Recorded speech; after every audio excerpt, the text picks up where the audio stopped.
ಎಲ್ರಿಗೂ ನಮಸ್ಕಾರ. SBK Kannada YouTube ಚಾನಲ್ಗೆ ನಿಮಗೆ ಸ್ವಾಗತ. ಇವತ್ತಿನ ಈ ವಿಡಿಯೋದಲ್ಲಿ ದಿನಾಂಕ 30/6/2024ರಂದು ಟಿಇಡಿ ಪರೀಕ್ಷೆ, ಕರ್ನಾಟಕ ಟಿಇಡಿ ಪರೀಕ್ಷೆ ನಡೀತು. ಅದರ ಪೇಪರ್ 1 ನ ಕೀ ಉತ್ತರಗಳನ್ನು ನೋಡ್ತಾ ಹೋಗೋಣ. ಮೊದಲನೇದಾಗಿ ಕನ್ನಡ ಭಾಷೆಗೆ ಸಂಬಂಧಪಟ್ಟಂಗೆ ಭಾಷೆ ಕನ್ನಡ 1ರಿಂದ 5ನೇ ತರಗತಿದು ಕೀ ಉತ್ತರವನ್ನು ನೋಡ್ತಾ ಹೋಗೋಣ. ಕ್ವಶನ್ ಪೇಪರ್ ನಿಮಗೆ ಬೇಕು ಅಂದ್ರೆ ವಿಡಿಯೋದ ಡಿಸ್ಕ್ರಿಪ್ಷನ್ ಅಲ್ಲಿ ಟೆಲಿಗ್ರಾಮ್ ಮತ್ತು ವೆಬ್ಸೈಟ್ ನ ಲಿಂಕ್ ಇದೆ, ಕ್ಲಿಕ್ ಮಾಡಿ ಹೋಗಿ ಡೌನ್ಲೋಡ್ ಮಾಡ್ಕೋಬಹುದು. ವೆಬ್ಸೈಟ್ ಅಲ್ಲೂ ಕೂಡ ಅವೈಲೇಬಲ್ ಇದೆ, ಟೆಲಿಗ್ರಾಮ್ ಅಲ್ಲೂ ಕೂಡ ಅವೈಲೇಬಲ್ ಇದೆ. ಮೊದಲನೇದಾಗಿ ಕೆಳಗಿನ ಗದ್ಯ ಭಾಗವನ್ನ ಓದಿ 1ರಿಂದ 8ನೇ ಇರುವ ಪ್ರಶ್ನೆಗಳನ್ನ ಉತ್ತರಿಸಿ ಅಂತಿದೆ. ಸೊ ಇದನ್ನ ಟೆಲಿಗ್ರಾಮ್ ಅಲ್ಲಿ ಡೌನ್ಲೋಡ್ ಮಾಡ್ಕೊಂಡು ನೀವು ಓದ್ಕೋಬಹುದಾಗಿದೆ. ಅಮೆರಿಕ ಮತ್ತು ವಿಯೆಟ್ನಾಂ ಗೆರಿಲ್ಲಾ ಯುದ್ಧದಲ್ಲಿ ವಿಯೆಟ್ನಾಂ ಗೆರಿಲ್ಲಾಗಳಿಗೆ ಇದ್ದಂತ ಅನುಕೂಲವೇನು? ಮೊದಲನೇ ಪ್ರಶ್ನೆ. ಸೊ ಅದಕ್ಕೆ ನೀವು ಇಲ್ಲಿ ಉತ್ತರವನ್ನ ಹುಡ್ಕೋಬಹುದು. ಅಮೆರಿಕ ಮತ್ತು ಗೆರಿಲ್ಲಾ ನಡುವೆ ಘೋರ ಯುದ್ಧ ನಡೆಯುತ್ತಿದ್ದಂತ ಕಾಲ, ಸಂಖ್ಯೆ ಹಾಗೂ ಶಸ್ತ್ರಾಸ್ತ್ರದಲ್ಲಿ ಅಮೆರಿಕದ ಸೈನ್ಯಕ್ಕೆ ಸರಿಸಾಟಿ ಇಲ್ಲದ ವಿಯೆಟ್ನಾಂ ಗೆರಿಲ್ಲಾಗಳಿಗೆ ಇದ್ದ ಒಂದೇ ಅನುಕೂಲ ಎಂದರೆ ಅವರ ಹುಟ್ಟು ದೇಶವಾದ ವಿಯೆಟ್ನಾಂದ ಪೂರ್ಣ ಪರಿಚಯ. ಅಂದ್ರೆ ವಿಯೆಟ್ನಾಂದ ಕಾಡುಗಳ ಬಗ್ಗೆ ಸಂಪೂರ್ಣವಾದ ಪರಿಚಯ ಇತ್ತು. ಹಾಗಾಗಿ ಮೊದಲನೇ ಪ್ರಶ್ನೆ ಏನ್ ಕೇಳಿದರೆ ಅದಕ್ಕೆ ಆಪ್ಷನ್ 3 ಸರಿಯಾದಂತ ಉತ್ತರ ಆಗುತ್ತೆ. ಇನ್ನು ಮೊದಲನೇ ಲೈನಲ್ಲಿ ನಿಮ್ಗೆ ಮಾಹಿತಿ ಕೊಟ್ಟಿದ್ದಾರೆ ನೋಡಿ. 70ರ ದಶಕದಿಂಚೆಗೆ ಒಂದು ಬೆಳವಣಿಗೆ ಎಂದರೆ ಕಳೆನಾಶಕಗಳ ಉಪಯೋಗ ಕೀಟನಾಶಕಗಳಿಗೆ ಹೋಲಿಸಿದರೆ ಅಷ್ಟು ಅಪಾಯಕಾರಿಯಲ್ಲ ಅಂತ ಏಜೆಂಟ್ ಆರೆಂಜ್ ಅನ್ನೋ ಕಳೆನಾಶಕವನ್ನ ಇಲ್ಲಿ ಮೆನ್ಷನ್ ಮಾಡಿದ್ದಾರೆ. ಏಜೆಂಟ್ ಆರೆಂಜ್ ಅನ್ನುವುದು ಏನು ಅಂತ ಮುಂದಿನ ಪ್ರಶ್ನೆ ಕೇಳಿದ್ದಾರೆ. ಇದೊಂದು ಕಳೆನಾಶಕ. ಇದನ್ನ ರಾಸಾಯನವನ್ನ ತಯಾರು ಮಾಡಿ ಮುಂದೆ ಕಾಡನ್ನ ಹಾಳು ಮಾಡ್ತಾರೆ. ಅದ್ರ ಬಗ್ಗೆ ಇಲ್ಲಿ ಮಾಹಿತಿಯನ್ನು ಹಂಚ್ಕೊಂಡಿದ್ದಾರೆ. ಸೊ ಏಜೆಂಟ್ ಆರೆಂಜ್ ಎನ್ನುವುದು ಏನು ಅಂತ ಕೇಳಿದ್ದಾರೆ. ಆಪ್ಷನ್ 1 ಕಳೆನಾಶಕ ಅನ್ನೋದು ಸರಿಯಾದ ಉತ್ತರ ಆಗುತ್ತೆ. ಪರಿಚಿತವಾದ ಕಾಡು ಮೇಡುಗಳಲ್ಲಿ ಹಗಲಿಡಿ ಅಡಗಿ ಕುಳಿತು ರಾತ್ರಿಯ ವೇಳೆ ಶತ್ರುಗಳ ಮೇಲೆ ಎರಗುತ್ತಿದ್ದರು. ಈ ವಾಕ್ಯದಲ್ಲಿ ಗೆರೆ ಎಳೆದ ಪದದ ವ್ಯಾಕರಣಾಂಶವೇನು? ಇಲ್ಲಿ ಕಾಡು ಮೇಡು ಅನ್ನೋದನ್ನ ಮಾರ್ಕ್ ಮಾಡಿದ್ದಾರೆ. ಇದು ಏನಾಗುತ್ತೆ? ದ್ವಿರುಕ್ತಿನ, ಜೋಡು ನುಡಿನ, ಅನುಕರಣವೇನ, ಕ್ರಿಯಾತ್ಮಕ ಅವೇನ ಅಂತ ಕೇಳಿದ್ದಾರೆ. ಸೊ ಕಾಡು ಮೇಡು ಅನ್ನೋದು ಜೋಡು ನುಡಿ ಆಗುತ್ತೆ. ಬೆಟ್ಟ ಗುಡ್ಡ, ಕಾಡು ಮೇಡು ಇವೆಲ್ಲ ಜೋಡು ನುಡಿಗಳು. ನೆಕ್ಸ್ಟ್, ಅಮೆರಿಕ ಮತ್ತು ವಿಯೆಟ್ನಾಂ ಗೆರಿಲ್ಲಾ ಯುದ್ಧದಲ್ಲಿ ಮಾನವನ ಕ್ರೌರ್ಯಕ್ಕೆ ಮೂಕ ಸಾಕ್ಷಿಯಾದದ್ದು ಏನು ಅಂತ ಕೇಳಿದ್ದಾರೆ. ಸೊ ಇದನ್ನ ನೀವು ಇಲ್ಲಿ ನೋಡ್ಕೊಂಡ್ರೆ ಇಲ್ಲಿ ಗೊತ್ತಾಗುತ್ತೆ ನಿಮ್ಗೆ. ಮಾನವನ ಕ್ರೌರ್ಯಕ್ಕೆ ಮೂಕ ಸಾಕ್ಷಿಗಳಾದವು ದೈತ್ಯ ಮರಗಳೆಲ್ಲ ಎಲೆಗಳನ್ನ ಉದುರಿಸಿಕೊಂಡಿದ್ದು. ಸೊ ಎಲೆ ಉದುರಿಸಿಕೊಂಡಂತ ದೈತ್ಯ ಮರಗಳು ಆಪ್ಷನ್ 3 ಸರಿಯಾದಂತ ಉತ್ತರ ಆಗುತ್ತೆ. ಇನ್ನು ಏಜೆಂಟ್ ಆರೆಂಜ್ ಹುಟ್ಟು ಹಾಕಿದಂತ ಆರೋಗ್ಯ ಸಮಸ್ಯೆಯನ್ನ ನೀವು ಈ ಪ್ಯಾರಾದಲ್ಲಿ ನೋಡ್ಬೋದು.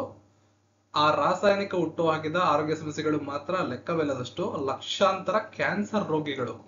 ಸೊ ಕ್ಯಾನ್ಸರ್ ಅನ್ನ ಹುಟ್ಟಾಕತ್ತೆ ಏಜೆಂಟ್ ಆರೆಂಜ್ ಅನ್ನೋ ಒಂದು ಕಳೆನಾಶಕ. ಏಜೆಂಟ್ ಆರೆಂಜ್ ನಿಂದ ಕಾಡಿನಲ್ಲಾದಂತ ಪರಿಣಾಮ ಏನು? ಆಲ್ರೆಡಿ ಈ ಮೇಲಿನ ಪ್ರಶ್ನೆಯಲ್ಲಿ ಉತ್ತರ ಸಿಕ್ಕಿದ್ದೆಲ್ಲ ಅದೇನೆ ನಿಮ್ಗೆ. ಮರಗಳ ಎಲೆಗಳೆಲ್ಲ ಉದುರಿ ಹೋಗಿದ್ದು ಏಜೆಂಟ್ ಆರೆಂಜ್ ಎಂಬ ಕಳೆನಾಶಕದಿಂದ ಉಂಟಾದಂತ ಅತಿ ದೊಡ್ಡ ಕಾಡಿನ ಮೇಲೆ ಉಂಟಾದಂತ ಪರಿಣಾಮ. ಇನ್ನು ಲಕ್ಷಾಂತರ ಪದದ ಸಂಧಿಗೆ ಯಾವ ಸಂಧಿಗೆ ಉದಾಹರಣೆ ಆಗುತ್ತೆ ಅಂತ ಕೇಳಿದ್ದಾರೆ. ಲಕ್ಷಾಂತರವನ್ನು ಬಿಡಿಸಿ ಲಕ್ಷ ಪ್ಲಸ್ ಅಂತರ ಅ ಪ್ಲಸ್ ಆ ಬರುತ್ತೆ, ಲಕ್ಷಾಂತರ ಆಗ್ತಾ ಇದೆ. ಸೊ ಇದು ಸವರ್ಣ ದೀರ್ಘ ಸಂಧಿಗೆ ಉತ್ತಮವಾದ ಉದಾಹರಣೆ ಆಗುತ್ತೆ. ನೆಕ್ಸ್ಟ್ ಇನ್ನೊಂದು ಪ್ರಶ್ನೆ ಇದೆ. ಕೀಟನಾಶಕಗಳಿಗೆ ಹೋಲಿಸಿದ್ರೆ ಕಳೆನಾಶಕಗಳು ಅಷ್ಟೊಂದು ಅಪಾಯಕಾರಿಯಲ್ಲ ಏಕೆ? ಪ್ಯಾರಾಗ್ರಾಫ್ ನ ಮೊದಲನೇ ಸಾಲನ್ನ ಓದಿದ್ರೆ ಅಲ್ಲಿ ಹೇಳ್ತಾರೆ, ಸ್ವಾಭಾವಿಕವಾಗಿ ವಿಭಜನೆ ಹೊಂದಿ ಕೆಲವೇ ದಿನಗಳಲ್ಲಿ ಸಾಮಾನ್ಯ ರಾಸಾಯನಿಕವಾಗುವುದರಿಂದ ಇದು ಕೀಟನಾಶಕಗಳಿಗೆ ಹೋಲಿಸಿದ್ರೆ ಕಳೆನಾಶಕ ಅಷ್ಟು ಅಪಾಯಕಾರಿಯಲ್ಲ. ಹಾಗಾಗಿ ಆಪ್ಷನ್ 4 ಸರಿಯಾದ ಉತ್ತರ ಆಗುತ್ತೆ. ಇನ್ನು ಇಲ್ಲಿ 9ರಿಂದ 15ರವರೆಗೆ ಈ ಪದ್ಯ ಭಾಗವನ್ನು ಓದ್ಕೊಂಡು ಉತ್ತರವನ್ನ ನೀಡುವಂತ ಪ್ರಯತ್ನ ಮಾಡ್ಬೇಕು. ಇಲ್ಲಿ ಉತ್ತರಗಳನ್ನ ಮಾರ್ಕ್ ಮಾಡ್ತೀನಿ. ಪದ್ಯ ಭಾಗವನ್ನ ಓದ್ಕೊಳ್ಳಿ. ತೃಣದ ಹಸಿವಿಗೆ ಕಾರಣ ಬೇರು, ಮಣ್ಣು, ದೀನಪ, ಚಂದ್ರ, ನೀರು. ಇಲ್ಲಿ ಕೊಟ್ಟಿದ್ದಾರೆ ನೋಡಿ. ತೃಣದ ಇಲ್ಲಿ ಕೊಟ್ಟಿದ್ದಾರಲ್ಲ, ಮೊದಲ 2 ಸಾಲುಗಳನ್ನ ನೋಡ್ಕೊಂಡ್ರೆ ಉತ್ತರ ಸಿಗುತ್ತೆ ನಿಮ್ಗೆ. ಇದೇ ರೀತಿ ಮಾರ್ಕ್ ಮಾಡ್ತಾ ಹೋಗ್ತೀನಿ. ಉತ್ತರವನ್ನ ನೋಡ್ಕೋತಾ ಹೋಗಿ. ಇದನ್ನ ಮತ್ತೆ ಓದಕ್ ಹೋಗೋದಿಲ್ಲ ನಾನು, ನೀವು ಆನ್ಸರ್ನ ನೋಡ್ಕೋತಾ ಹೋಗ್ಬೋದು. ಸೊ 9ನೇ ಪ್ರಶ್ನೆಗೆ ಆಪ್ಷನ್ 1 ಸರಿಯಾದ ಉತ್ತರ. ನೆಕ್ಸ್ಟ್, ಆತ್ಮೋನ್ನತಿಗೆ ದಾರಿಯಾದದ್ದು ಯಾವುದು ಅಂತ ಕೇಳಿದ್ದಾರೆ. ಸಮೃದ್ಧ ಜೀವನ ಆತ್ಮೋನ್ನತಿಗೆ ದಾರಿ. ಕವಿಯ ಪ್ರಕಾರ ಯಾವುದನ್ನ ಗೌರವಿಸಬೇಕು ಅಂತ ಮುಂದಿನ ಪ್ರಶ್ನೆ ಇದೆ. ಜೀವನ ಚೇತನವನ್ನ ಗೌರವಿಸಬೇಕು. ವಿಸ್ತಾರ ಪದದ ತದ್ಭವ ರೂಪ ಅಂತ ಕೇಳಿದರೆ ವಿಸ್ತಾರ ಪದದ ತದ್ಭವ ರೂಪ ಬಿತ್ತರ.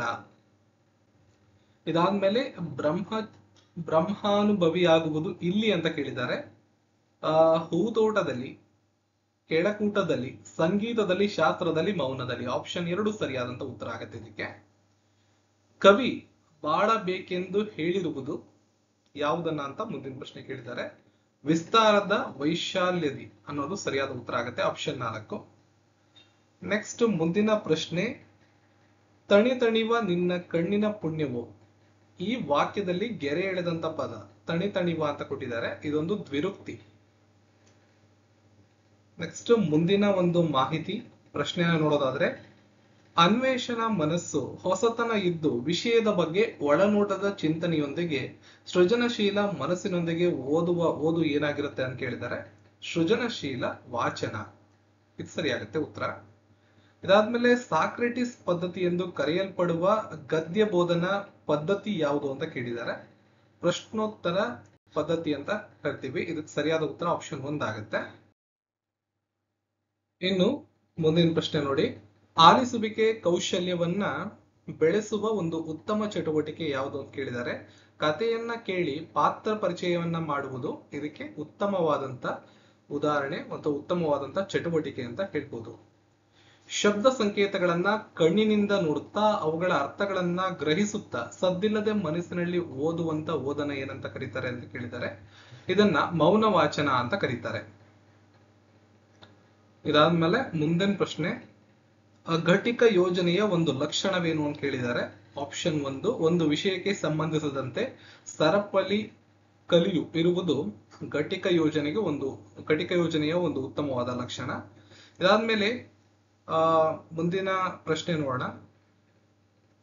ತರಗತಿ ಕೋಣೆಯಲ್ಲಿ ಅನಿರೀಕ್ಷಿತ ಸಮಸ್ಯೆಗಳನ್ನ ಎದುರಿಸಲು ಶಿಕ್ಷಕ ತನ್ನ ಪಾಠ ಯೋಜನೆಯಲ್ಲಿ ಬದಲಾವಣೆಗೆ ಅವಕಾಶ ಕಲ್ಪಿಸುವ ತತ್ವ ಯಾವುದು ಅಂತ ಕೇಳಿದ್ದಾರೆ. ಪರಿಹಾರ ಬೋಧನಾ ತತ್ವ ಅಂತ ಹೇಳಲಾಗುತ್ತೆ, ಸರಿಯಾದ ಉತ್ತರ ಇದಕ್ಕೆ. ಸೊ ಮುಂದಿನ ಪ್ರಶ್ನೆ, ಮೈಕ್ರೋ ಫಿಲ್ಮ್ ಈ ಪ್ರಕಾರದ ದೃಶ್ಯ ಮಾಧ್ಯಮ ಅಂತ ಕೇಳಿದ್ದಾರೆ. ಆಪ್ಷನ್ 4, ಶಾಬ್ದಿಕ ಮುದ್ರಿತ ದೃಶ್ಯ ಮಾಧ್ಯಮ.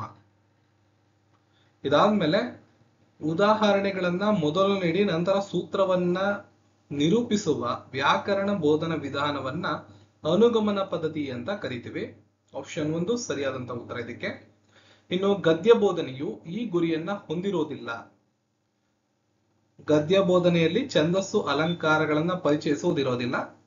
ಬೋಧನಾ ಪದ್ಧತಿಗಳನ್ನು ಅದರ ನಿರೂಪಕಗಳೊಂದಿಗೆ ಹೊಂದಿಸಿ ಬರೆಯಿರಿ ಅಂತ ಕೇಳಿದ್ದಾರೆ. ಇದಕ್ಕೆ ಆಪ್ಷನ್ 2 ಸರಿಯಾದ ಉತ್ತರ ಆಗುತ್ತೆ, 1, 3, 4, 2. ನೆಕ್ಸ್ಟ್, ಮೂವರು ಪದವು ಈ ಪ್ರಕಾರದ ನಾಮಪದಕ್ಕೆ ಉದಾಹರಣೆಯಾಗಿದೆ ಅಂತ ಕೇಳಿದ್ದಾರೆ. ಸಂಖ್ಯೆಯ ವಾಚಕಕ್ಕೆ ಉದಾಹರಣೆಯಾಗಿರುತ್ತೆ.